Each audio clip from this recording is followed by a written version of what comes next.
धर्मपुर येथील उपोषण काही वेळापूर्वी मिटले आहे. उपोषणकर्ते यांच्याकडून जाणून घेऊयात की कशा पद्धतीने उपोषण मिटले आहे. सर्वांना नमस्कार.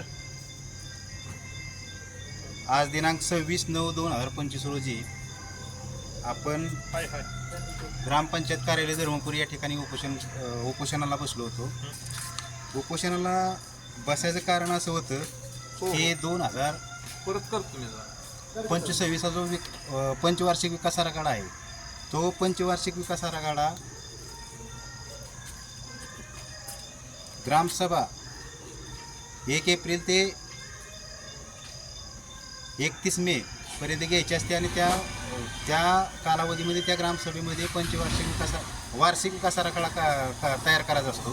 तो विकास आराखडा तयार केला त्या ग्रामसभेत तयार न करता 1 जानेवारीच्या ह्याच्यामध्ये तो विकास आराखडा तयार करण्यात आला होता. त्याच्यामध्ये काही मुद्दे ठराविक लोकांनी समाविष्ट केले. ते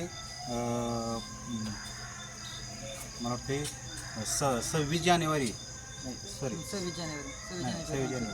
जानेवारीच्या त्या ग्रामसभेमध्ये ते करून घेतलं होतं. ती नसल्याने आज आम्ही पुन्हा एकदा आम्ही सुचवलेली काही कामे 1 ते 42 कामांचा समावेश वित्तीय वर्षाच्या विकास कार्यक्रम ते उपोषण आज विस्तार अधिकारी, BDO, ग्रामसेवक यांनी आम्ही केलेल्या मागण्यांचा विचार 20 दिवसाच्या आत करून त्याच्यावरती योग्य ती कारवाई करण्यात येईल असं लेखी आश्वासनानंतर आज आम्ही तात्पुरत्या स्वरूपात उपोषण स्थगित करत आहोत.